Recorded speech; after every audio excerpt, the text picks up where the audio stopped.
Wait, what? This lady cheated on her husband and got pregnant with the other man, and the husband is paying child support. What? Let me see.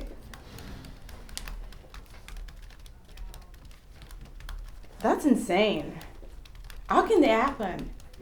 Did you take a DNA test? It says on here that the husband did take a DNA test that proved he isn't the father, but since he was married to her, it became what's known as presumption of paternity. And since he didn't contest, he legally became the father. But that's not fair.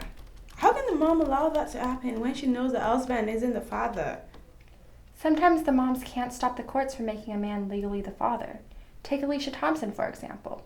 She was married but legally separated from her husband. She started dating another man, and then they had a child together. Since she was still legally married, the child was presumed to be her soon-to-be ex-husband's child. Wait, so sometimes women can be victims of paternity fraud? Yeah, for years, Alicia tried to release her ex-husband from paying child support, even when the DNA test showed her boyfriend was the father. She spent 10 years fighting tirelessly against the presumed paternity laws, all the way up to the appellate court, but was unsuccessful.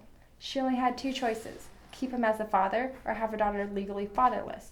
She didn't want her ex to pay, so the state of California made her daughter fatherless. Wow. So even when the women truthfully disclose who the real father is and DNA testing backs it up, they still go after the wrong man? Yeah, because of the marital presumption laws. How is that even possible? We'll discuss this next on Women Against Paternity Fraud.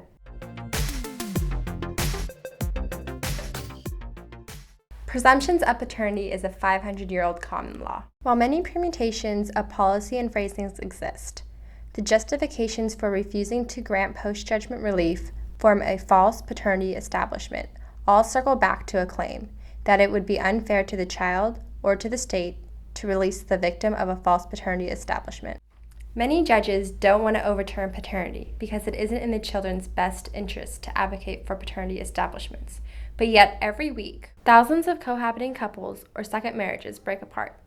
Many of these relationships break up after years of family life, in which one adult served as a step-parent to the biological children of the other adult.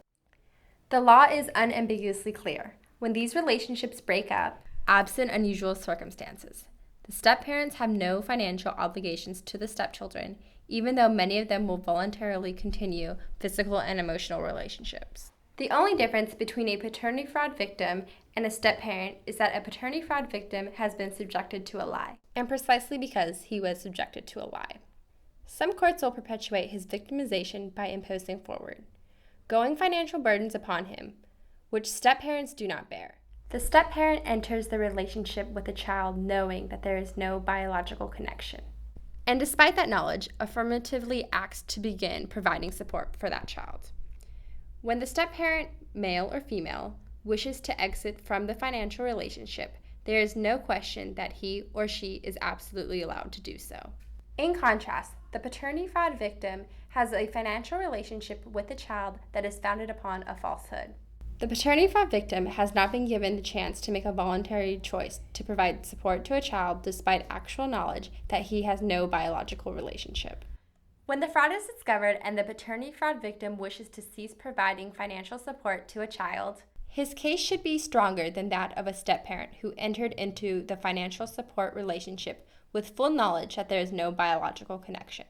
Instead, the paternity fraud victim is never given a choice.